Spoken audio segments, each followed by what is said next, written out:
In America, and right here in Florida, job creation and free enterprise are under attack. We've seen it before. New York, once the nation's financial frontier, lost the battle.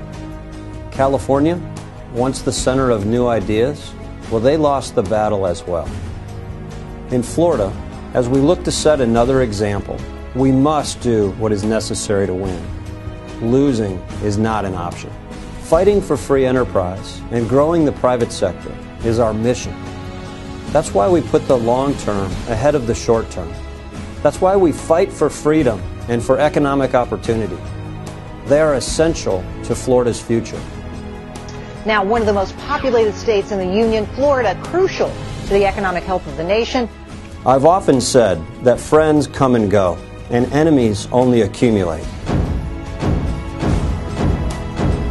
There are forces working to destroy free enterprise all around us.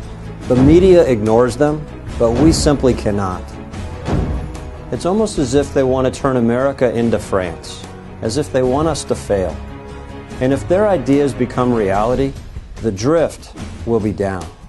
Already, they've made it harder to do business and create jobs. They've made Florida's lawsuit-friendly legal climate one of the worst in the nation. And they've pushed America's education ranking out of the top 20. Education reform suffers when union leaders make it about the adults when it should be all about the kids. Union dues enable them to have thousands of people working against making America more competitive.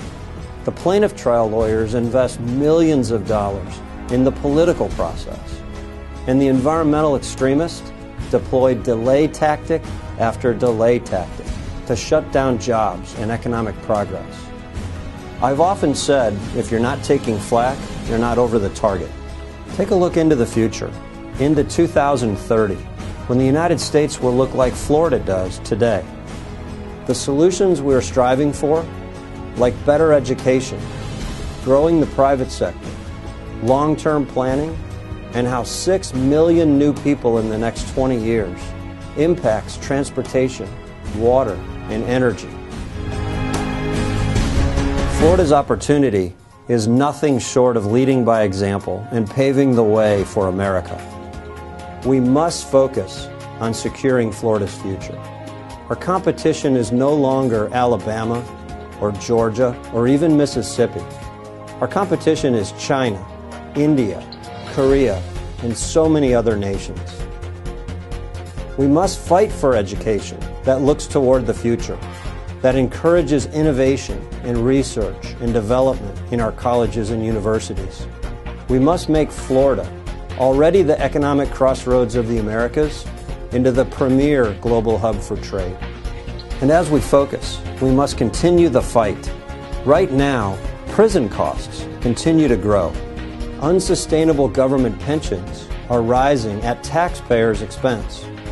Mandates in the classroom continue to increase costs in an education system where too much goes into bureaucracy and not enough goes to good teachers and into the classroom.